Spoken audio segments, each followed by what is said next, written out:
He has chosen a life of drugs and intimidation and has never been held accountable for his actions. You did, Dirk. I didn't do anything. Well, that's what you say.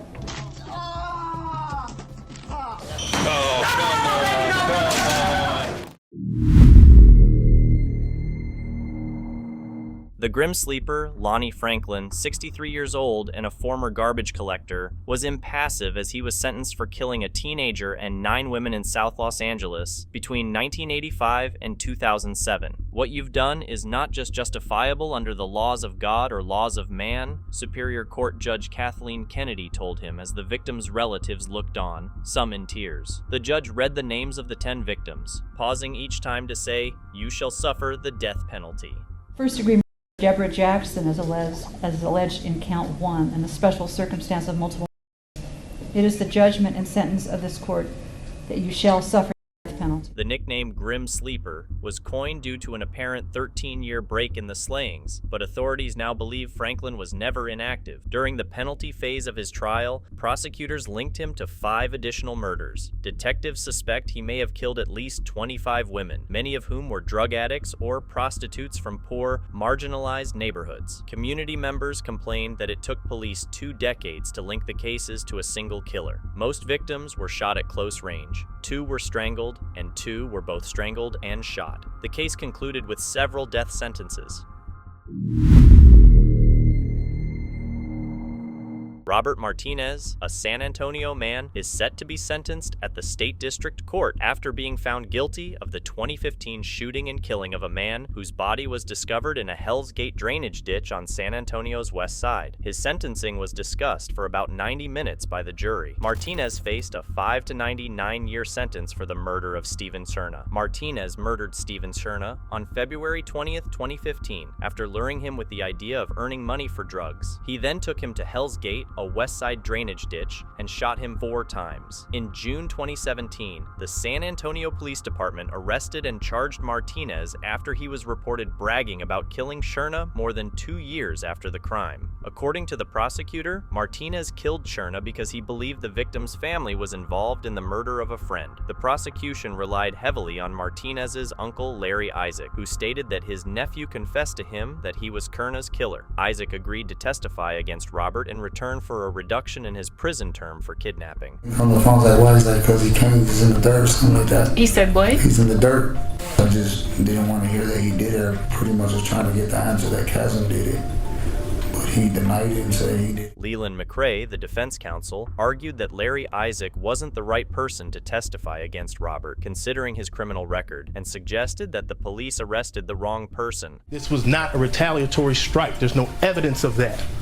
Not one drop of evidence other than from Larry Isaac, who himself does not know. The prosecutors agreed that while Isaac might not be the ideal witness for the case, they believe he is telling the truth. We all should stand for the truth, no matter who tells it. He knew he had information, and he wanted to use it to help himself, but he knew he had credible information. Robert Martinez denied committing the crime and told the panel that he was innocent of Cerna's murder. He was convicted of murder by the jury, and Judge Melissa Skinner sentenced him to a 99-year prison term with parole eligibility set for 20 years from the day of his sentencing. After hearing Judge Melissa's verdict, Martinez showed no remorse, maintaining a straight face throughout the sentencing. This lack of emotion during a court hearing is not uncommon among convicts.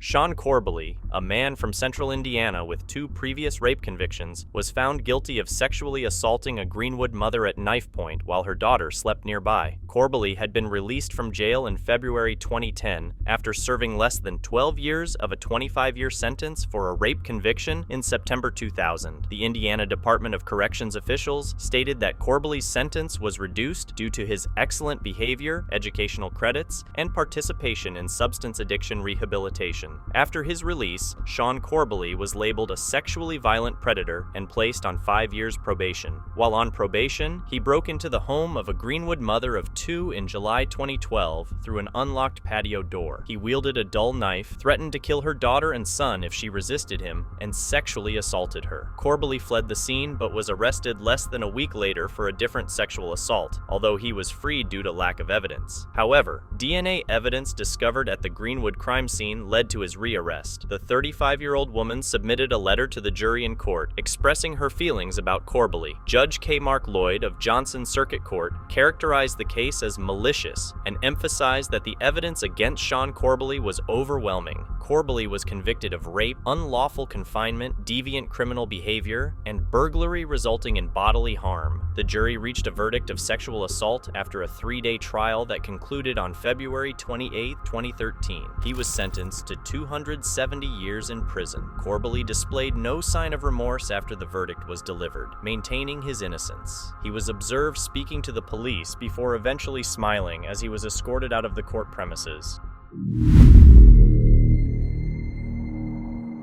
At the Oklahoma County Courthouse, there was a hearing for 19-year-old Israel Pointer, who faced allegations of robbery with a firearm and possession of a firearm. Pointer failed to appear 3 days before this hearing, but eventually showed up. He left the court just before the judge could withdraw his release. As Pointer rushed out of the courtroom, he evaded 2 deputy guards and slipped out of one officer's grasp. Down the hall, 2 sheriff's deputies were unaware that their shift would begin with the pursuit of a convict. Shortly after, in a cramped corridor, the deputies collide with the evading defendant, but Pointer manages to break free once more. It seems like Pointer might have a chance to escape until he mistakenly enters a corridor where David Prater, the chief prosecutor for the county, is about to cross paths with him. There's no deputy in the area for Prater to alert for help when he sees Pointer coming his way. Prater quickly unbuttons his suit jacket and immediately springs into action. As an alternative to a full contact tackle, the lawyer grabs Pointer's arm and continues to hold on. With the assistance of another lawyer, Prater tries to restrain him by holding onto his arm, leading to Pointer pleading guilty to resisting arrest. Israel Pointer was sentenced to 6 months in the county jail. He also admitted guilt to the initial charges of armed robbery and handgun possession, resulting in a 3-year jail term.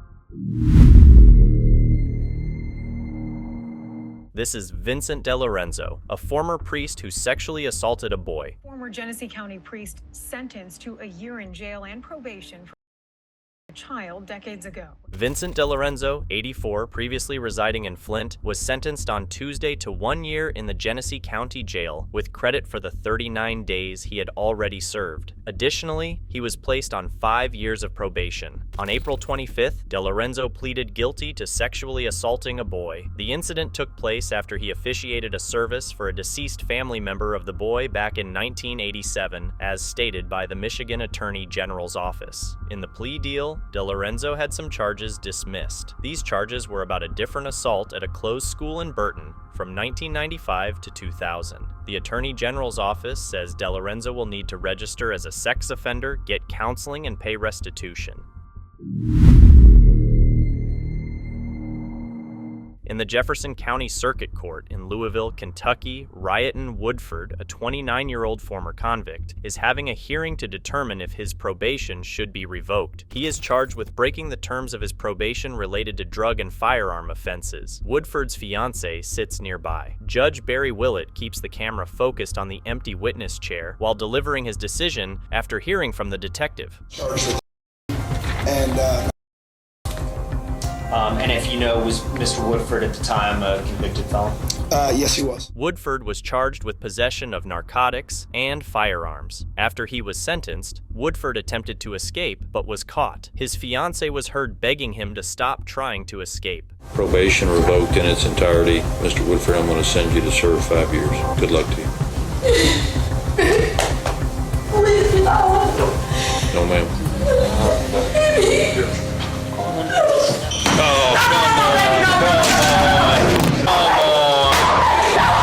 Lock the door back there. Deputies caught Mr. Woodford after he tried and failed to run away. He is now in jail. This is Robert McWilliams, a former priest who was sentenced to life in prison for sexual exploitation. All the cases that have ever come before her, she'd never ever seen one as egregious or as deserving. In November 2021, the trial of Cleveland priest Robert McWilliams ended in Ohio courts. Judge Sarah Leoy sentenced McWilliams to life in prison after he was found guilty. His crimes involved both online and in person. During the sentencing, 3 survivors and their families were present in the courtroom. Unfortunately, due to his online behavior, the exact number of people affected by McWilliams is currently unknown. Tragically, in February 2022, McWilliams passed away while in Allenwood Federal Prison in Pennsylvania. His case highlights the troubling issue of individuals in positions of power exploiting their roles. Robert McWilliams was a seminarian at St. Helens Catholic Church in Newberry Township. In 2017, he was ordained as a priest under the Roman Catholic Diocese of Cleveland. The district assigned him to St. Joseph Catholic Church in Strongsville, Ohio, where he served as the priest of Saints Joseph and John School. Over 3 years, McWilliams targeted numerous minors, many of whom knew him personally from church and school. In 2019, 2 families from St. Helens Catholic Church complained against McWilliams. They claimed he engaged in inappropriate online behavior with their sons. After these allegations surfaced, an investigation was launched. The Ohio Internet Crimes Against Children Task Force obtained a warrant to search McWilliams' living space and workplace. They confiscated his electronic devices and arrested him. During the investigation, inappropriate material was discovered on his devices. Investigators found evidence of misconduct. He faced charges in court, pleaded guilty, and received a sentence. However, he passed away shortly after being transferred to another facility. At the Oklahoma County Courthouse, we find ourselves at a hearing on narcotics possession charges here in Oklahoma City. A 30-year-old man named David Knight, wearing a brown jacket, is about to enter the courtroom. Knight is unaware that there's a warrant out for his arrest. At the last moment, he slips past the deputies and exits the courthouse as the elevator doors open. Upon reaching the ground floor, Knight swiftly exits the elevator, takes a moment to gather himself, and then hurries off in search of freedom. Although he makes some progress initially, the toughest challenge is overcoming the final security checkpoint and a determined deputy. With determination, Knight begins a frantic sprint for freedom, darting out the door and onto the street. The officer follows closely behind, and just out of view, the deputy wins the battle, tackling Knight to the ground in front of curious onlookers. After being brought into custody, Knight faces charges of obstructing an officer. He pleads guilty and receives a sentence of 1 year with the possibility of suspension, meaning he won't go to jail if he complies with probation terms. Meet David E. Taylor, a 42-year-old man. On camera, he may appear like an ordinary person, but to the followers of his multi-million-dollar mega church, he is respected as someone extraordinarily holy and deeply connected to God. The name of the apostle? Yes. David Taylor claims to have had a personal visit from Jesus Christ and now acts as a spiritual mentor to others through his nonprofit organization, Joshua Media Ministries International. Taylor is currently being questioned in a divorce case involving one of his volunteers, a woman who generously donated over $1 million to his ministry. As part of the divorce proceedings, lawyers are seeking information about how the ministry used the donated money. November 29th, 2013, JMMI paid over $6,000 to Louis Vuitton. Yes. What would that be for? Well, this is for clothes concerning my... Tensions escalate as Taylor faces questions about the ministry's luxury cars. The intensity grows as he is interrogated about a $2.8 million mansion listed by the ministry as a residential center. During the questioning, the lawyer catches Taylor referring to the property as a home. A place that the ministry owns. Well, not own, we're in the process of buying that. All right, so where does the number $2,844,000 come from on your asset and liability? While Taylor's deposition initially stemmed from a divorce case, it later had far-reaching consequences. The over 3-hour video was posted online, prompting criticism against Taylor and his ministry. Allegations of misused funds circulated widely on the internet. Despite negative publicity, David E. Taylor remains steadfast in his global commitment to spreading his gospel. Meet Bobby Johnson, wrongly convicted in July 2007 of the murder of 70-year-old Herbert Fields in New Haven, Connecticut on August 1st, 2006. Following extensive police questioning on September 15, 2006, Johnson made an audio-taped confession. However, Johnson later recanted the confession, claiming it was forced. To avoid a potentially harsher sentence, Johnson entered a guilty plea and was sentenced to 38 years in prison. It's crazy. I'm still trying to grasp everything now. It's crazy. Oh, man. Kwame Wells Jordan, a co-defendant of Johnson, was a minor at the time of the crime. Johnson's state petition for relief was denied on October 7, 2013, and he was found not guilty after a jury trial. For the first time right now, what is that right to be able to see how someone broke and something like wow. Following the denial, the Connecticut Innocence Project reopened its investigation into Johnson's case in 2010. They uncovered new evidence connecting 2 additional men to the crime. This evidence included the recovery of the murder weapon from one of the men and a conclusive match between the other man's palm print and the victim's car. For the first time right now, what is that right to be able to see how someone broke and something like wow. New Haven State's attorney Michael Dearington filed a motion to set aside Johnson's conviction based on the new evidence, which excluded Johnson as one of the perpetrators. This motion was granted on September 4, 2015. After serving 9 years in prison, Johnson was instantly freed.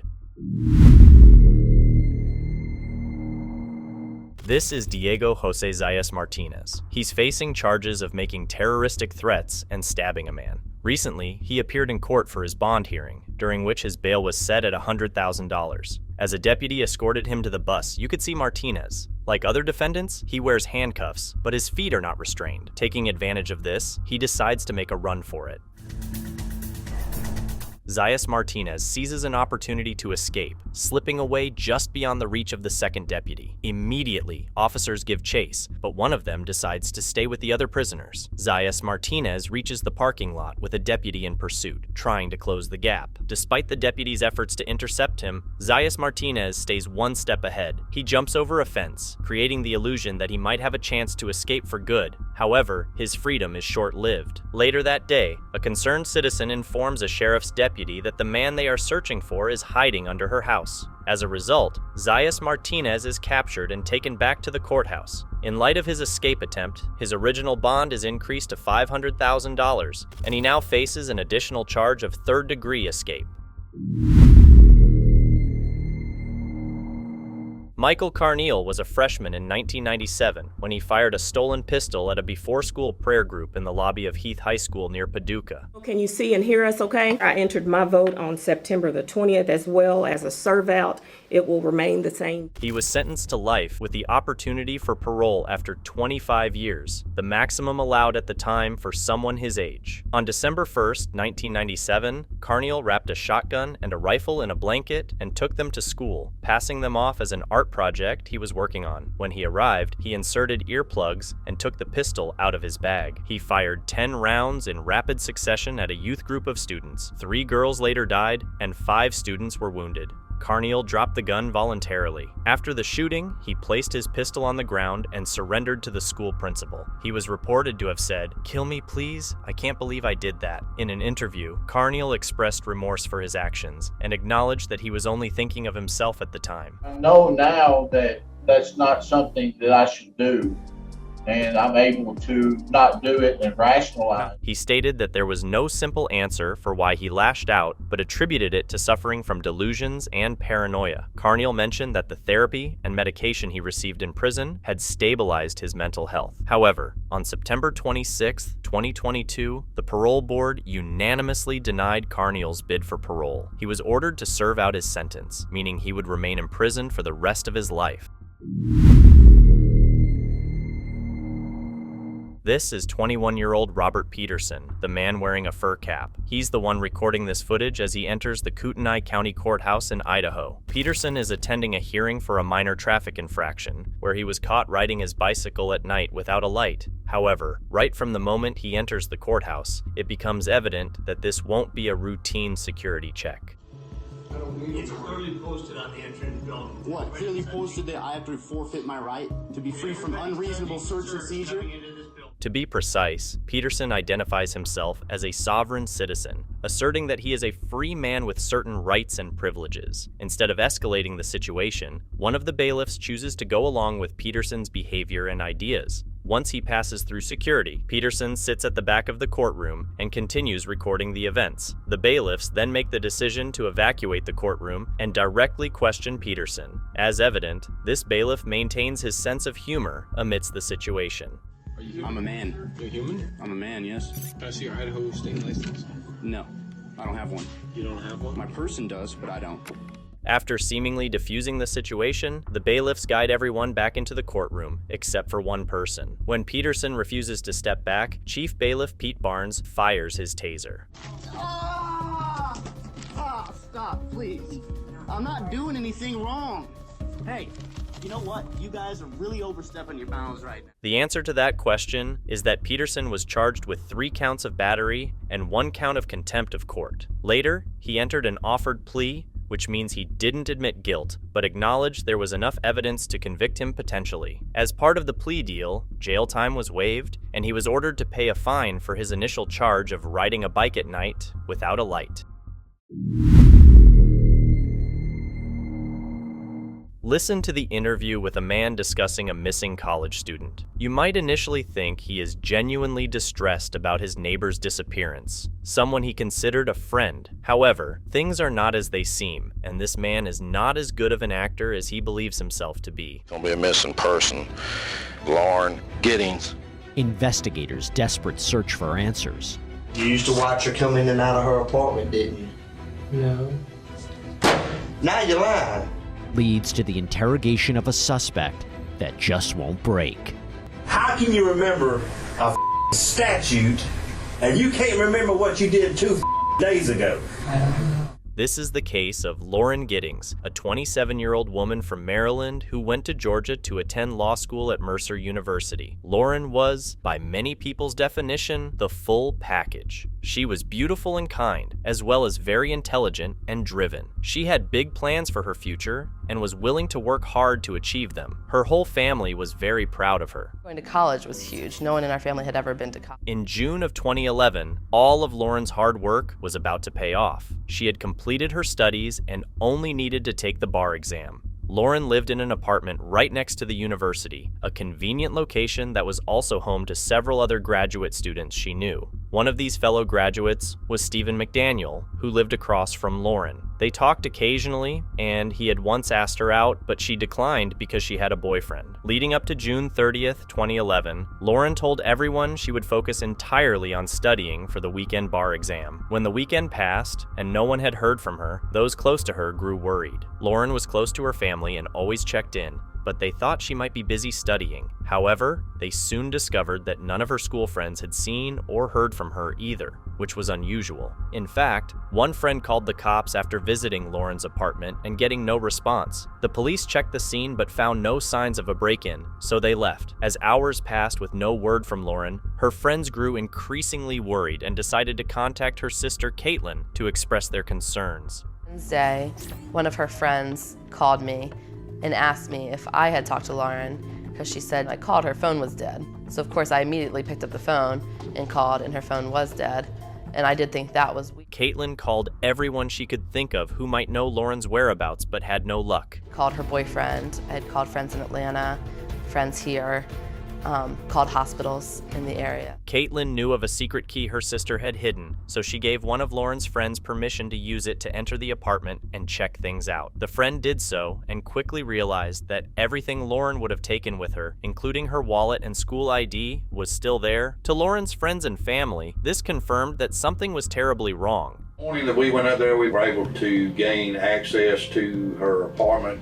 Her car was there, her keys were there at the apartment, her pocketbook was there, her cell phone was there, her laptop was there. Lauren was officially reported missing. Law enforcement began searching for her and asking neighbors if they had seen or heard from her. One of the first people interviewed by the local news was Stephen McDaniel. Since he had known Lauren for a while and lived right across the street, it made sense that he might have helpful information. He seemed completely willing to assist and do the interview. The only thing we can think is that maybe she went out running and someone snapped. Another person law enforcement was interested in talking to from the beginning was David Whitmore, one of Lauren's classmates who also lived nearby. You were in the graduating class with Lauren, Right. Giddings, and you knew her, right? Yeah. And y'all live in the same apartment complex. Mm-hmm. She and I would end up together a lot, simply because of we were going to the same spot after class. They also interviewed all of Lauren's closest friends on campus. Apartment, or did you know where she hides the key? I knew where she hides the key. And did you go inside her apartment? Yes, last night. And did everything appear to be undisturbed last night? Yes. There were no signs of forced entry into Lauren's apartment, indicating that if someone had taken her, it had to be someone she knew and let in, or someone who had their own key. I'm asking you for your help. Yes, sir. This is your girlfriend. I understand. Okay. Because we can't find her. There's people telling me this relationship is on the rocks or not a good relationship. David acknowledged that his relationship with Lauren had its problems, but he insisted he had never been violent or hurt her. The cops wouldn't overlook anyone as a potential person of interest, including Stephen McDaniel, who agreed to come into the local station for a more in-depth interview. He's her next door neighbor who lives in apartment 4. Can I get your last name? McDaniel. Stephen McDaniel. When was the last time you think you seen Lauren? It was either last week or the week before that. I was coming back from bar prep and I was driving back and I saw her going out to run. He and Lauren were both officers in the same social group, which was an organization through the law school. Stephen insisted that he had no idea where Lauren could be and had already shared all his information with the cops. That you could tell me today or add to your statement that could help me locate Lauren? I can't think of anything. I mean, we looked around to see if there was a note or if there was anything, but there was just nothing that we could find to try and figure out where she was. Law enforcement had already searched Lauren's apartment for clues. Now, it was time to look outside and around the building. Unfortunately, they didn't have to look far to make an incredibly disturbing discovery. Looking a little closer around outside and discovered the trash bag that was in one of the dumpsters, and once they were able to open the bag and look in it, discovered her body. They didn't find Lauren's entire body. Her torso, there was no limbs attached, and of course her head was missing as well. When this discovery was made, many people, including the press, gathered around Lauren's apartment complex, and the tragic news spread quickly. Just all there, and my uncle walked over, he lives across the street, and was kind of standing in the corner, and he said, well, did you check the news? And we're like, no. And what is it? What is it? Well, did you check? And my aunt was like, you need to just tell us what you're talking about. And he said they found a body. Because the head was missing, the cops couldn't immediately confirm that the torso belonged to Lauren. However, given that it was found in the dumpster outside her apartment and she was the only person known to be missing in the area, it seemed highly likely that it was hers. I doubt that was her body, but that was my mom's first, are you sure it's her? Like, could it be, It was soon confirmed that the body belonged to Lauren. However, questions remained about who had done this and where the rest of her remains were. Meanwhile, the crime scene became more intense as law enforcement searched for additional evidence that Lauren's killer might have tried to dispose of. One intriguing detail about the trash can where Lauren's body was found was that it was supposed to have been emptied that morning by a trash truck, which happened to be running late. This delay was fortunate for law enforcement, allowing them to check the other trash cans nearby for additional evidence. At the crime scene, Stephen McDaniel chatted with reporters about the search for Lauren, unaware that law enforcement had just made another startling discovery. Watch this clip closely to see Stephen's demeanor change completely when the reporter informs him there has been an update in the case. The enemies she might have had, somebody that might want to hurt her. No, We don't know where she is. The reporter did not realize that Stephen was unaware the body had been found in the trash can. In the parking lot area, I know they've been doing a lot of, I think that's where they had recovered the body or whatever they recovered from there. Body? Had you heard anything? Had you seen anything there? Had you seen anything there? I mean, we don't know if this is the same person. You know what I mean? Like, they took out a body there earlier. We don't know if it's the same person or not. So that's how we're trying to ask people if they know who lived there. Are you okay, sir? I think I need to sit down. Okay.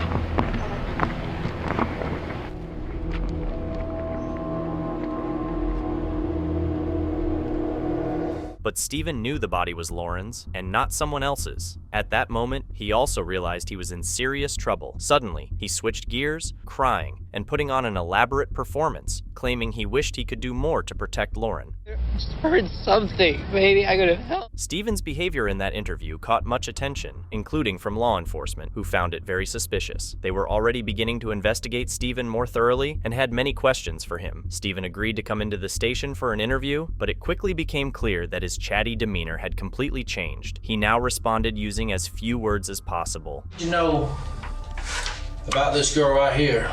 You know her? Yes. Does she live next door to you? Yes. When's the last time you seen her? 2 or 3. All of a sudden, Stephen became eerily quiet and emotionless. This abrupt shift in personality was obvious and very suspicious. Tell me what happened, brother. I don't know. Do you even care that no one can find her? Yes. Earlier today, me and you sit here and talk normal. What's going on with you now? Why are you acting like this? I don't understand. The kind of blank stare, very short answers. Others informed the cops that Stephen's new behavior was not typical for him, adding to the suspicion. You're so talkative, buddy, that you always so friendly. You stop in and say hello, and you talk. Why is it that everything that we get from you is yes, no, or I don't know? I don't know. So, not only had Stephen suddenly clammed up, but he also refused to give the cops permission to search his apartment. If he truly had nothing to do with Lauren's disappearance, one would expect him to have no issue with his apartment being searched. Someone took her. How do you think somebody would take her? If somebody did take her. When she was running. The more the cops looked into Stephen, the more they realized he was a loner. He spent most of his time at home alone, playing video games. He rarely bathed and had never been in a relationship. The cops believed Stephen had been attracted to Lauren and had been watching her, possibly obsessing over her for a long time. They also knew Stephen had previously been rejected by Lauren. How you like to look at porn on the internet? You expressed to me that you're a virgin, correct? Yes. What happened to Lauren? I don't know. You like her, don't you? She's my friend. Did you ever think about having sex with her? No. No, there was a body found in the trash can next to the apartments. Yes. Who would do something to somebody and throw them in a trash can? I don't know. The cops suspected that if Stephen killed Lauren and disposed of her body in the trash, he likely assumed it would be picked up before anyone noticed. It seemed he hadn't considered the possibility that the cops would find it first and question him about it. Consequently, he had no lie or story prepared to give them. There was a body found in the trash can next to the apartments. Yes. Who would do something to somebody and throw them in a trash can? I don't know. When the cops finally got permission to search Stephen's apartment, they found several interesting items, including various firearms, a samurai sword, and multiple blades. What do you need all these weapons for? To have. Why? There's a reason why. Were you molested as a child? It's time to turn up the heat on Stephen McDaniel. The cops believe he is Lauren's killer, but they still need concrete evidence to prove it. I ain't making those, you know, because you got your sorry ass on the news and told everybody. Why would you not be honest with me? I am being honest. Stephen, it just doesn't feel. What will it take to get Stephen to break? Tell her family. I don't know. That's what you want me to tell her mother and her father, is that you don't know. I don't know. Stephen might not be revealing anything with his words, but the cops are slowly building a case against him through other means. You know, like you've been cleaning up, like you've been using cleaner to clean up. You've been using some kind of cleaner to clean up your apartment, hadn't you? No. Law enforcement has already found bottles of bleach and other cleaning products in Stephen's apartment, but they are still pushing for a confession. They hope to achieve this by making him think about Lauren's mother and how desperately she wants answers about what happened to her daughter. Not that you're sorry that she's missing, I thought you've been trying to help me all day find her, but you just wanted me to tell her I don't know. I don't know. Are you where a she sorry is. piece of that you want me to tell? Meanwhile, as other officers continued searching Stephen's apartment, they found camera footage on a memory card, proving he had been secretly photographing Lauren. But that wasn't all. Stephen had attempted to scrub all evidence from his apartment, but detectives could still find traces with the right light. Upon closer inspection of Stephen's bathtub, investigators found numerous tiny cuts and scratches on the enamel. They believed this was where the dismemberment had taken place, likely caused by a sharp tool, possibly a hacksaw. Law enforcement later found a hacksaw in the apartment complex's maintenance shed. The shed was usually kept locked, but inside Stephen's apartment, they found a copy of the key. The hacksaw was tested and found to have trace amounts of Lauren's blood and DNA on it. Cops traced the hacksaw back to Stephen after finding a receipt for it in his trash. They also obtained Walmart surveillance footage showing Stephen making the purchase. At this point, it didn't matter if Stephen confessed. They had the evidence needed to arrest him. Did her? I didn't do anything. Well, that's what you say. Stephen was arrested and charged with Lauren's murder. Detectives determined that he had obtained a key to Lauren's apartment, which allowed him to enter and kill her. He then took her back to his own apartment where he dismembered her. Stephen was later offered a plea deal. As part of the plea deal, Stephen had to explain exactly what he did to Lauren in court. He admitted that he entered Lauren's apartment in the middle of the night, and although he was wearing a mask, she immediately recognized him and told him to get out. Tragically, he took her life. Stephen's motivation included knowing Lauren was finishing school and would soon be moving out, which meant he couldn't stalk her anymore. He decided this was his last chance to act. Stephen was ultimately convicted and sentenced to life in prison with the possibility of parole after 30 years. In March 2022, he filed a complaint against his former attorney and tried to have his conviction overturned, but for now, he remains behind bars. Although he was given the possibility of parole, many people hope that the man who confessed to the sickening murder and dismemberment of this young woman will never be free again. Will never be free again. Alan Garcia was driving on Interstate 40 with his daughter Lily and his son Isaac sitting in the back of his pickup truck. They were on their way home from school. According to Alan, he attempted to exit the highway to go to the grocery store, but a car cut him off and blocked him. Alan told the police that he got angry and called the other driver an idiot. The other driver pulled alongside Alan, rolled down his window, and shouted something at Garcia, but he couldn't understand what was said. At that point, Alan sped up to get away from the driver, but as he did, he heard 2 gunshots striking his car, followed by Isaac's voice shouting, "She's bleeding!" The other car was still beside Alan when he heard a 3rd gunshot, and then one last shot before the car sped away. See her devastated dad sitting on the road beside his truck as cops try to comfort him. Unfortunately, not long after, Lily was declared dead at the hospital. That this happened to my daughter. I'm supposed to lay my life down for my kids, not the other way around. So, who was the driver who pulled a gun so easily and destroyed the Garcia family? On an anonymous tip, cops arrested 32-year-old Tony Torres. According to police, he has confessed to shooting Lily. Torres was a man who, between 2006 and 2014, had been arrested for 4 violent felonies, but had not been convicted in any of them. Unfortunately, the following year, he crossed paths with the Garcias. While Torres was in prison, the Garcias, along with the rest of the country, were mourning little Lily. Turned out for a number of vigils for Lily, even raising more than $80,000 on a GoFundMe account. Lily was characterized as a vibrant girl who was always laughing. At one of her vigils, about 300 mourners gathered at the Nativity of the Blessed Virgin Mary Catholic Church in Albuquerque. Some wore t-shirts with her laughing face, while others had the message, "Justice for Lily." The small white coffin was surrounded by people who loved her and by strangers who came to show their support. Grief, anger, and despair filled the atmosphere. Police Chief Gordon Eden addressed the crowd, saying, "I would ask that your anger not turn into hate, but your anger turn into action." Her, your heart just melts. She was just amazing. She was so bright. She loved to dance. She loved to... While there will never be true comfort for the Garcias, they did see Torres instantly convicted. Veronica Garcia, speaking to Inside Edition, could not hide her anger. Took my baby girl. And you know what? I'm going to make sure that he sees her face every single day, and I'm going to make sure that he suffers, and I'm going to make sure that he's put away for the rest of his life. Now, one wonders what such a man had to say for himself. Torres claimed that it was a total accident, stating that he didn't even look and only pointed and shot because he feared for his life, nearly wrecking twice. However, as he continued talking, his story changed, and he realized there would be consequences. Torres's lawyer presumably knew the jury wouldn't buy that defensive approach. Prison is a living hell. I would have known what I know now about that day, I wouldn't have swerved.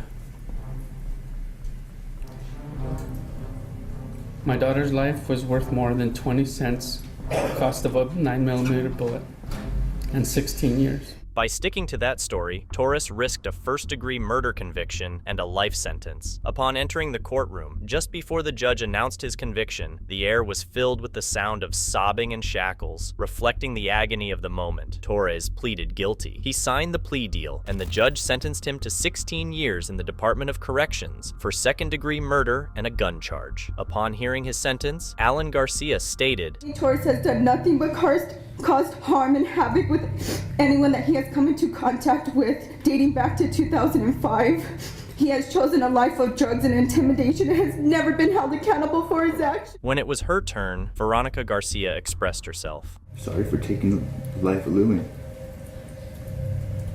That was never my intention. I thought I was gonna be the next probation. As for Torres, he was nothing but apologetic. Now, no time in prison is enough for the precious life that was taken. Ultimately, after the trial, Veronica Garcia issued one last statement. Remember Lily's spirit. Big, beautiful smile from ear to ear and big, beautiful brown eyes. Just her laugh. She always had a laugh. How do you guys move forward? Because of that little guy over there. I have no choice but because of him. For your information, Torres could get out in 12 years and 9 months with good behavior. As mentioned earlier, if he hadn't signed the plea deal and the case had gone to trial, he could have been charged with first-degree murder and sentenced to life. The Garcias will never find peace. Lauren Courtney was sentenced to life in prison with the possibility of parole after 20 years. She was babysitting a child when she took her life. The judge noted the brutality of the case. Ryan Peralta suffered in his last moments. The last minutes of that child's life were in pure horror. Lauren Courtney learned her fate Wednesday after pleading guilty to first-degree murder. Anybody who watches the video, quite honestly, there really aren't any words, right? What you did is unconscionable. Courtney asked Ryan Peralta's family for forgiveness. I wish that I could do more than just use my words to express my sorrow. Prosecutor Michelle Job remembered Ryan. It is very, very clear that Ryan was a happy 8-year-old child. Then she described Courtney's actions, which ended his life. Drags him around the house when he's vomiting. She is yelling at him, screaming at him about her. It's her bad day. It's her situation that he's upsetting her that day. Job called a claim from Courtney's defense that she could have been sleepwalking offensively and repeatedly noted the brutality of the crime. She then left him on the couch for approximately an hour and a half while he lay suffering and frankly because she wouldn't do anything to get him medical care. Clark County District Court Judge Jacqueline Bluth acknowledged how emotional this sentencing is before sending Courtney to prison for life. A 4-year-old understands every blow, every when you're screaming vitriolic hate in their face, they know what's happening to them for 26 long minutes. Ryan knew what you were doing to him. The child's parents were not present in the courtroom due to the trauma. Job read a statement from Ryan's dad describing how his sister, who was 7 then, is trying to cope. And then, it's a sad reality that despite history's lessons, humanity often fails to learn from past mistakes. 8 years after Lily's murder and 2 years after the tragedy that struck the Adamian family, this sentiment is painfully evident. The identity of the old boy tragically in a road rage incident over the weekend has now been released. Gor Adamian was in the backseat of a car with happened in Lancaster. The Adamian family faced yet another tragic incident in December 2023, just a week before Christmas. While driving to the grocery store, they encountered an aggressive driver who cut them off and initiated a chase. Despite slowing down, the other car pulled up alongside theirs, and the male driver fired 8 shots. Fortunately, the police swiftly responded, aided by the city's advanced crime-fighting technology, leading to the apprehension of the suspects. They picked up part of the plate, and once we had part of the plate, we could track it. And we tracked it to a hotel. This particular suspect was in custody a week ago for a related felony, and they had to let him go because of the new bail law. The Adamian family's decision to relocate to a more affordable area became a source of deep regret, especially in light of the tragic shooting that occurred just 10 months later. Shock, anger, cutting through the night in Lancaster 1 week before Christmas. The Lancaster community came together in the area where the young boy was tragically shot, bringing candles and photos of gore to pay their respects and show support for the grieving family. But they're almost dead in spirit, dead in soul, dead in life. The Adamian family faced the additional burden of not being able to afford the funeral expenses for their child. However, the community rallied around them, with thousands of people showing their support through a donation account. Christmas is just devastating. I just could not imagine. I mean, how do you even celebrate Christmas? I couldn't even think. The Christmas trees and the presents and the food, or all that is meaningless, because they don't have their child. It's understandable that the Adamian family is seeking justice for their child, and Buckhardt's charges reflect the seriousness of the crime. His extensive criminal record further highlights the need for accountability in this case. I wish they had them at the apprehension. Let's be clear about that. You cannot go into cities and rural children and expect anything resembling due process. And the fact that they got it was unfortunate. I'm not a big proponent of the penalty, but there are some crimes that require something more than what they're giving people, because it's getting worse. It seems the situation has become increasingly concerning, regardless of differing perspectives.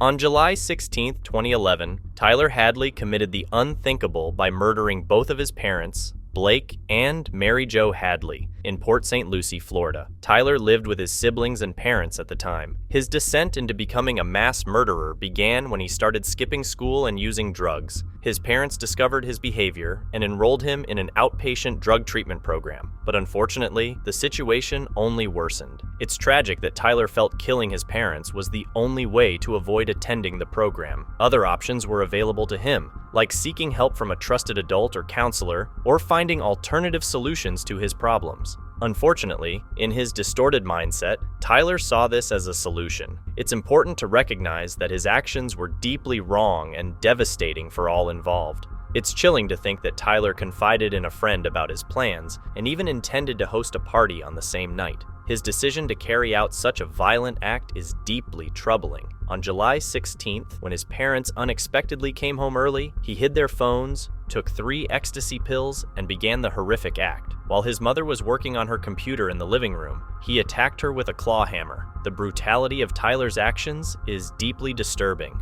Upon hearing his mother's screams, his father rushed to help, only to meet the same fate with the murder weapon. After the horrifying act, Tyler dragged their bodies into the master bedroom and cleaned up the scene for the party. Approximately 60 people attended, and Tyler's father's credit card funded the event. At the party, he told his friend Michael Mandel about what he did. Mandel went into the room, saw the bodies, and acted normal. He even took a photo with Tyler. But right after leaving the party, he called the police on Tyler, which got him arrested. He told me I didn't believe him because he's been my best friend forever. I would never suspect anything like this before I could see something. And that's when I went around back and put the transcript. Since Tyler was underage, he couldn't face the death penalty under Florida law. Instead, he got sentenced to life in prison with no chance of parole. When he heard the verdict, he simply nodded, got up, and was escorted out of the courtroom.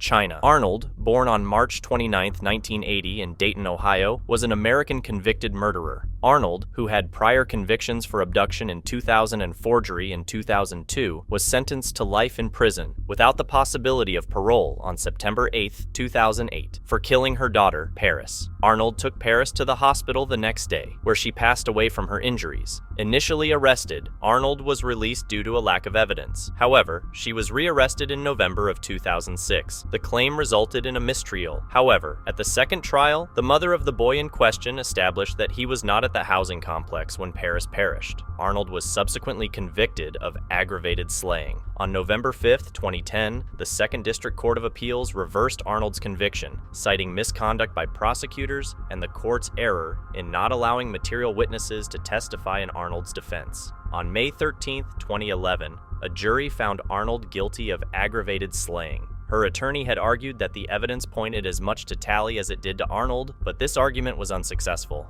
Arnold has been imprisoned at the Ohio Reformatory for Women since September 11, 2008. On May 20, 2011, Arnold was sentenced to life in prison without parole.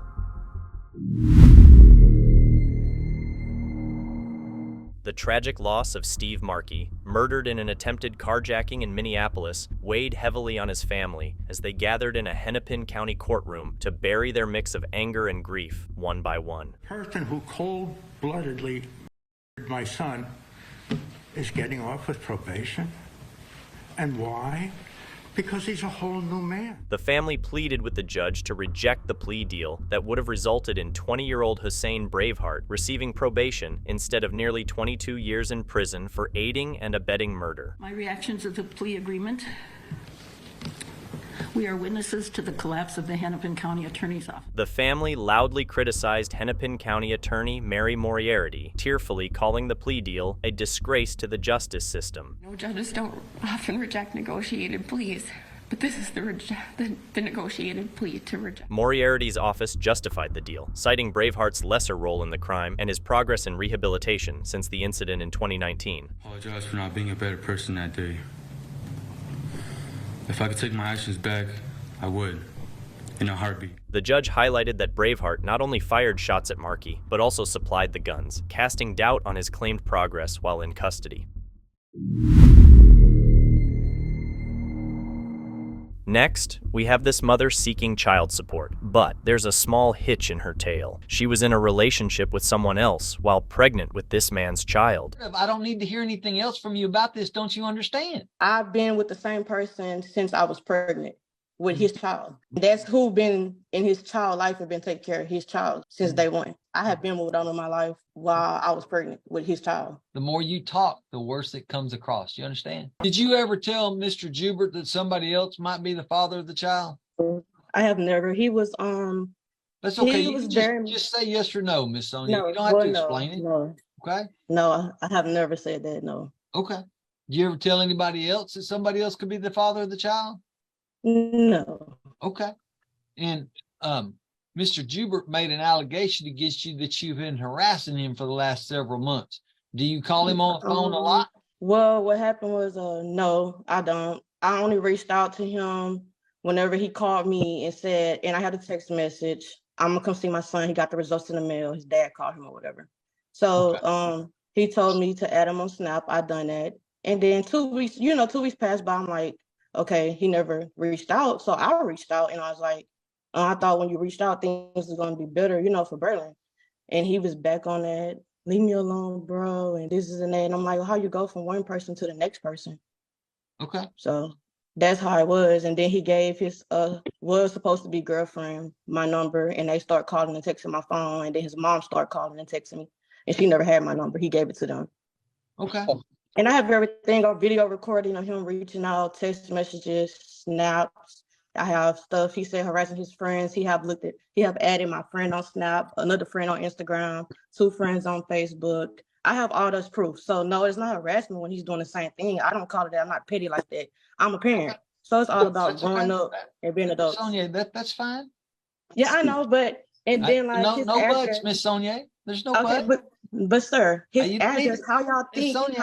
Miss Sonia. But how do he think he Miss got Sonia, that? what part of I don't need to hear anything else from you about this don't you understand? Okay. You defended yourself just fine, Miss Sonia.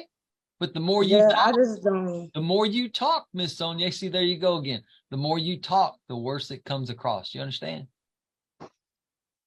You know what Yes, one of sir. the things people do when they're nervous, Miss Sonia? Huh? They talk a lot. Don't be nervous. Just answer my questions. That's all you got to do. Anything further from the state regarding this issue? Nothing further, Your Honor. All right. Mr. Jobert, can you unmute for me, please, sir? Yes, sir. No problem. Is there anything else you think I need to know about this case before I make a ruling? Yes, sir. Go ahead. Tell me what you think I need to know. To be honest, I have no problem with taking care of my child or being in my child's life. My only problem is her, and I don't even want to use the harassing because I don't like her. I don't period, but I don't. It's like it's other than my child. It's like it's as if she's using my child as a tool. Like if she can't be with me, then like she tries any way to ruin my life. This woman, sir, has reached out to my parole officer, to people in my family that I haven't spoke to in years. Okay. It's not only embarrassing, it's disrespectful. And the way that she talks, I just as well as she says she has things on record. I'm not gonna make this long. I'm gonna sum it all up. When I reached out to her and said, "Hey, I got the test results in the mail. I'm gonna come see him." You know, that was me being a bigger person, going beyond her harassing me or trying to be in a relationship with me, because me and her was never in a relationship at all, sir. Okay. But when we spoke on the phone afterwards, it was going totally fine until she said that we was gonna have another baby and we should be together, and she never done me anything wrong. It's like everything besides my child, and she tried to harm me in different type of ways, sir. Okay. That's why I fear. I have until January to get off parole. I'm just trying to rebuild my life and take care of my responsibilities. Okay. Okay. Miss Sonia, is there anything else you think I need to know about this case before I make a ruling? Yes, sir. That was Go never ahead. true. That was all lies. Every time After hearing from both sides, the judge renders a verdict. I don't think it was all lies, Miss Sonia. And don't make comments. Don't make comments or judgments, Miss Sonia, about something that somebody else says.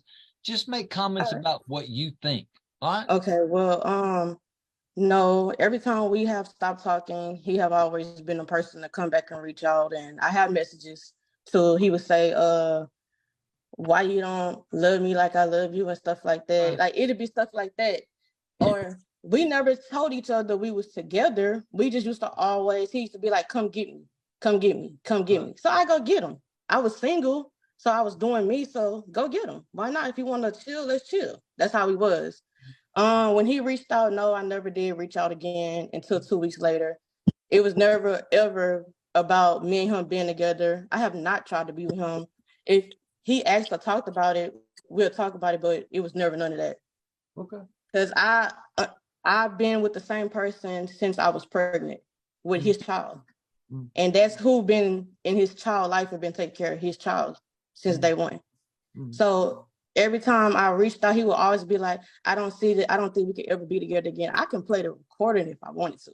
And I was like, it's not about that. It's I about don't need to hear it, Miss Sonia. I'm just trying to get I know, but it's about Braylon. But no, it was never about trying to be with him, none of that, because I had been moved on in my life while I was pregnant with his child. So okay.